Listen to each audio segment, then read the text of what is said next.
Good morning प्यारे बच्चों। Question number 12 ले रहे हैं एक्सरसाइज 5.1 से। Find the values of angle x y and z in each of the following. देखिए यहाँ पर दो क्वेश्चन दिए हैं इस 12 में, दो पार्ट है इसके। तो फर्स्ट पार्ट का जो फिगर है वो आपको यहाँ पर इस प्रकार से दिखाई दे रहा है, जिसमें एक्स वाई और जेड का अपने को मेजरमेंट यानी इनकी वैल्यू निकालना है। ठीक है कि एक्स कितना डिग्री है, वाई कितना है, जेड कितने डिग्री का एंगल बना रहे हैं। तो यहाँ अगर फिगर को देखते तो ये दोनों लाइन एक दूसरे को इंटरसेक्ट कर रही है बच्चों। तो इंटरसेक्ट कर रही तो वर्टिकली अपोजिट, तो एक्स का वैल्यू तो बहुत आसानी से मिल गया। एक्स का वैल्यू 55 डिग्री हो जाएगा क्योंकि ये दोनों वर्टिकली अपोजिट एंगल है। सेकेंड एंगल हम ऐसे निकाल सकते हैं बच्चों, ये दोनों y प्लस 55 मिलके एक स्ट्रेट लाइन बना रहे हैं, यानी ये लीनियर पेयर हुए। इन दोनों का सम 180 हुआ, तो 180 में से 55 माइनस कर देंगे तो y का वैल्यू आ जाएगा, है ना। सेम पैटर्न है यहाँ पे भी लगा सकते हैं। ये 55 प्लस जेड मिलाकर दोनों मिला कितना बना रहे हैं 180, यानी लीनियर पेयर है। तो यहाँ से भी ये 180 होता है सम, तो 55 को माइनस कर देंगे तो जेड का वैल्यू आ जाएगा। दूसरा y का वैल्यू मालूम हो गया तो जेड का भी निकाल सकते हैं, ये वर्टिकली अपोजिट एंगल है। तो आप कैसे भी, आपको जो अच्छा पैटर्न लगे उससे आपको ये एंगल निकालने के लिए आप स्वतंत्र हैं, यानी आप कोई सी भी मेथड यूज़ कर सकते हैं। तो देखिए हम क्या कर रहे हैं, सबसे पहले तो हमने लिख लिया by vertically opposite angle x equal to 55 degree हो जाएगा बच्चों।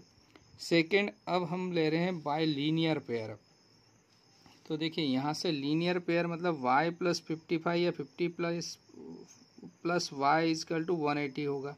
तो हमने y प्लस 55 इजकल टू 180 लिखा।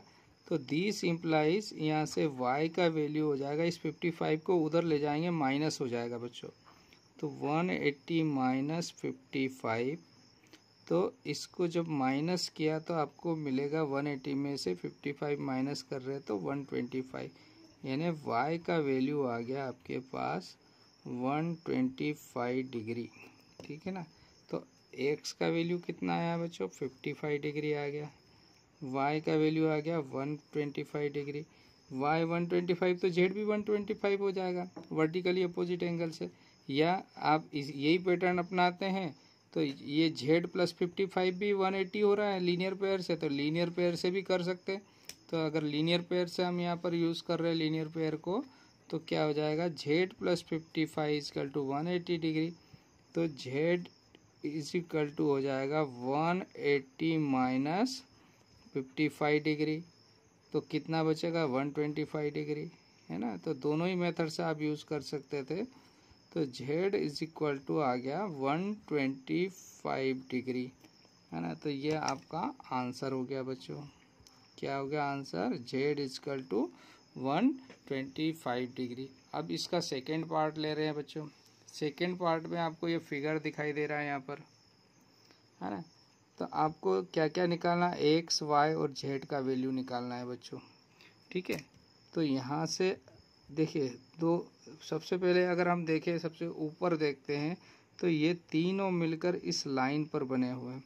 तो जो लाइन पर बने एंगल होते हैं उन सब का सम 180 डिग्री होता है। तो 25 प्लस एक्स प्लस 40 ये तीनों मिलके कितना बनाएंगे 180 डिग्री। दूसरा यहाँ से x का वैल्यू आ जाएगा बच्चों। अगर y का वैल्यू निकालना है तो क्या करेंगे, ये y और 40 मिलके कितना 180 बना रहे, लीनियर पेयर बना रहे हैं। दो एंगल मिलके लीनियर पेयर कहलाते हैं, है ना। अगर 180 एंगल बनाते हैं तो यहाँ से 180 में से 40 को माइनस कर देंगे तो y का वैल्यू 140 आ जाएगा बच्चों।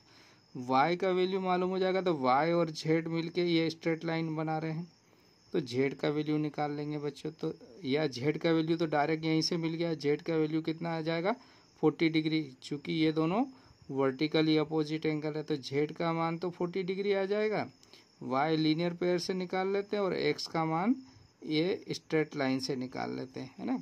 तो ये तीनों एंगल मिलके कितना बनाएंगे बच्चों 180 degree angles on a straight line. तो ये 40 और 25 कितना हो गया बच्चों 65 plus x is equal to 180 degree. तो यहाँ से x का वैल्यू आ गया बच्चों 180 माइनस 65 डिग्री, है ना। तो ये मिल गया आपको 65 माइनस किया तो 15 डिग्री, ठीक है ना। तो 115 डिग्री आपका क्या आ जाएगा, एक्स का वैल्यू। देखिए बच्चों, यहाँ से आपको एक्स का वैल्यू 115 डिग्री आ गया, तो एक वैल्यू तो आ गई। अब वाई का वैल्यू निकाल रहे हैं, तो ये 40 प्लस वाई है ना, दोनों मिलकर लीनियर पेयर बनाते हैं, तो हमने लिख दिया now by linear pair 40 plus y equal to 180 होगा।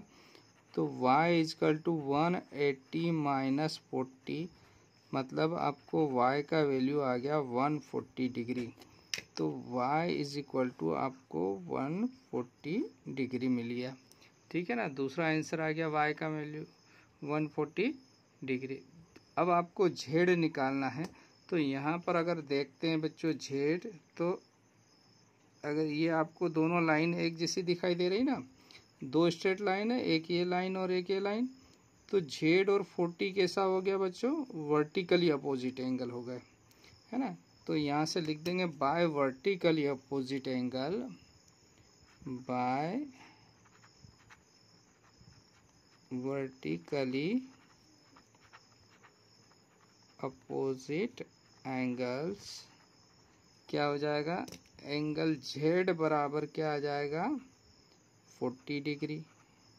तो ये z का मान भी मालूम हो गया, तो x का मान मालूम हो गया, y का मान मालूम हो गया, z का मान मालूम हो गया बच्चों। तो ये तीनों हम ऐसे यहाँ पर नोट कर लेते हैं बच्चों। तो बच्चों लास्ट में एक लाइन और लिख देंगे, thus x equal to 115 degree, y equal to 140 degree और z equal to 40 degree. Similarly first के भी जो आंसर आए थे वो भी ऐसे ही लिख दिए थे, x equal to 55 degree, y equal to 125, z equal to 125। एक बार और समझ लीजिए, ये दोनों वर्टिकली अपोजिट एंगल कहलाएंगे बच्चों, ये लीनियर पेयर कहलाते हैं। तो लीनियर पेयर का सम 180 डिग्री होता है, तो y का वैल्यू हमने 125 निकाल दिया, x का वैल्यू वर्टिकली अपोजिट एंगल से 55 डिग्री आ गया, y और z वर्टिकली है तो ये दोनों भी 125 हो जाएंगे, या लीनियर पेयर से निकाल लेंगे तब भी 125 आएगा। सिमिलरली हमने यहाँ पर भी क्या करा, इन तीनों का सम 180 होता है, तो ये तीनों का सम 180 लिख दिया, ये दोनों का ऐड करके 65 माइनस कर दिया, तो 115 आ गया बच्चों। तो 115 x का वैल्यू आ गया, y प्लस 40 मिलके कितना बना रहे हैं बच्चों, ये 180 बना रहे हैं लीनियर पेयर। तो लीनियर पेयर से y प्लस 40 180 हो रहा है बच्चों, तो y equal to 140 degree. Similarly z और 40 क्या है, ये वर्टिकली अपोजिट एंगल, तो z का मान भी 40 डिग्री हो गया। तो यहाँ पर क्वेश्चन नंबर 12 आपका कंप्लीट होता है बच्चों। ओके, थैंक यू प्यारे बच्चों। क्वेश्चन नंबर 13 से फर्स्ट पार्ट ले रहे हैं, और क्वेश्चन नंबर 13 में क्या कहा है, फिल इन द ब्लैंक्स, यानी आपको यहाँ पर जो ब्लैंक्स दिए हुए इसको फिल करना है।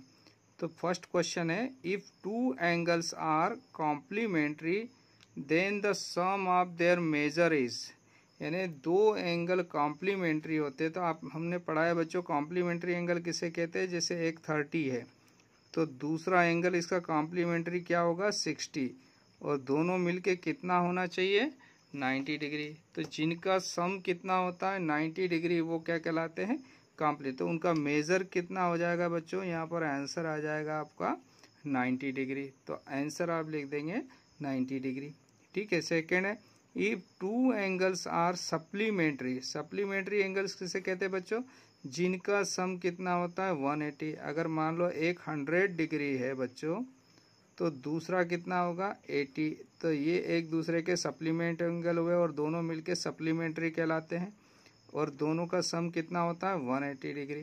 तो if two angles are supplementary then sum of their measure is क्या आ जाएगा बच्चों 180 डिग्री, ठीक है बच्चों। नेक्स्ट आ रहा है, to angles forming a linear pair. तो लीनियर पेयर आप जानते हो कहाँ, एक स्ट्रेट लाइन पर लीनियर पेयर बनता है, और स्ट्रेट लाइन पे जो लीनियर पेयर बनेगा इन दोनों का सम कितना होगा, एंगल ए और बी का कितना हो जाएगा sum, a plus b is equal to 180 degree होगा बच्चों। तो two angles forming a linear pair are, है ना, तो वो आपस में कैसे होंगे, या तो सप्लीमेंट एंगल होंगे, है ना, जिनका सम कितना होगा 180 डिग्री, तो बच्चों इसका क्या हो जाएगा, two angles forming a linear pair are supplementary. Linear pair अगर बना रहे हैं दो एंगल तो वो आपस में सप्लीमेंट्री होगी, क्योंकि उनका सम जो होगा वो 180 होगा। If two adjacent angle are supplementary, अब दो एंगल सप्लीमेंट्री तो they form a linear pair. इसी का जस्ट उल्टा है, इसको ऐसे समझ लीजिए। देखिए यहाँ पर ये फिगर है, ये दोनों मिलके कितना डिग्री बना रहे हैं, 180 डिग्री। तो ये लीनियर पेयर है और आपस में सप्लीमेंट्री एंगल भी है बच्चों, है ना। यहाँ पर बी कितना हो जाएगा, 80 हो जाएगा। ये दोनों मिलकर सप्लीमेंट्री एंगल हुए। और लीनियर पेयर, तो लीनियर पेयर सप्लीमेंट्री होते हैं और सप्लीमेंट्री एंगल लीनियर पेयर बनाते हैं। तो यहाँ पर जो आंसर होगा ये एक दूसरे के जस्ट कन्वर्स होते हैं। Two adjacent angle are supplementary. Adjacent का मतलब क्या हुआ, जो एक ही आर्म हो, जिनके बीच कॉमन आर्म हो और वर्टेक्स भी कॉमन हो, है ना। तो ये एडजेसेंट एंगल हुए आपके। तो ये दोनों एडजेसेंट एंगल सप्लीमेंट्री होंगे तो they form a linear pair. ये जस्ट इसका उल्टा है बच्चों, लीनियर पेयर, ठीक है ना। ये लीनियर पेयर हो जाएंगे। नेक्स्ट है, if two lines intersect at a point then the vertically opposite angles are always. ये कह रहा है दो लाइन जो है intersect at a point then the vertically opposite angles are. तो वर्टिकली अपोजिट एंगल कैसे होते हैं बच्चों, जैसे दो लाइन एक दूसरे को इंटरसेक्ट करती है तो वर्टिकली अपोजिट एंगल आपस में क्या होते हैं, एंगल 1 और ये एंगल 2 है, तो ये दोनों आपस में क्या होंगे, इक्वल होंगे। तो यहाँ पर आंसर हो जाएगा आपका इक्वल, ठीक है बच्चों। नेक्स्ट है, if two lines intersect at a point and if one pair of vertically opposite angles are acute then the other pair of vertically opposite angles are, है ना। देखिए वन पेयर एक्यूट है, मतलब क्या हुआ, ये दोनों मान लो ये है 80 डिग्री, तो इधर वाला एंगल भी कितना होगा बच्चों, 80 डिग्री। अब यहाँ अगर हम लीनियर पेयर से देखें तो ये स्ट्रेट लाइन है, तो ये एंगल कितने डिग्री का होगा, ये 80 है तो ये कितना होगा, ये होगा बच्चों 100, क्योंकि ये दोनों मिलके 180। ये 100 है तो इसका वर्टिकली अपोजिट क्या होगा, 100। अगर ये एक्यूट एंगल है तो इधर एंगल क्या होगा, ऑब्ट्यूस होगा, बड़ा होगा, तो ये दोनों बड़े होंगे बच्चों। तो वन पेयर एक्यूट है तो दूसरा पेयर हमेशा क्या होगा बच्चों, ऑब्ट्यूस होगा, है ना। तो हम जो आंसर होगा वो क्या हो जाएगा, सेकंड पेयर जो होगा वो कैसा होगा, ऑब्ट्यूस एंगल, है ना। तो यहाँ पर आपको समझ में आया होगा question number 13। Okay, thank you.